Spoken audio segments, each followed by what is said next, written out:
ରାକ୍ଷୀ ପୂର୍ଣ୍ଣିମା ଦଶଧାଡ଼ି ଓଡ଼ିଆ ରଚନା। ଓଡ଼ିଶାରେ 12 ମାସରେ 13 ପର୍ବ ପାଳିତ ହୁଏ। ଏଥିମଧ୍ୟରୁ ରାକ୍ଷୀ ପୂର୍ଣ୍ଣିମା ଅନ୍ୟତମ।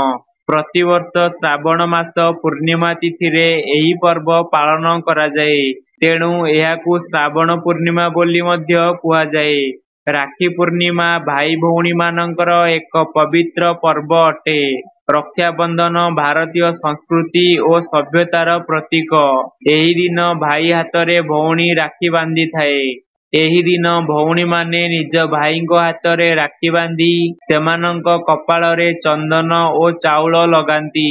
ଭାଇ ମଧ୍ୟ ନିଜ ଭଉଣୀକୁ ସୁରକ୍ଷାର ପ୍ରତିଶ୍ରୁତି ଦେବା ସହ ସୁନ୍ଦର ଉପହାର ଦେଇଥାଏ।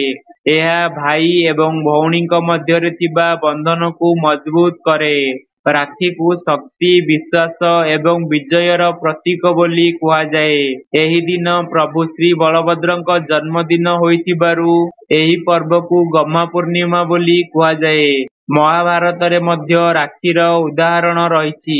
ଭଗବାନ ଶ୍ରୀକୃଷ୍ଣଙ୍କ ଆଙ୍ଗୁଳିରେ କ୍ଷତ ଦେଖି ଦ୍ରୌପଦୀ ନିଜ ବସ୍ତ୍ରର ପଣତ କାନିକୁ ଚିରି ତାଙ୍କ ଆଙ୍ଗୁଳିରେ ବାନ୍ଧିଥିଲେ।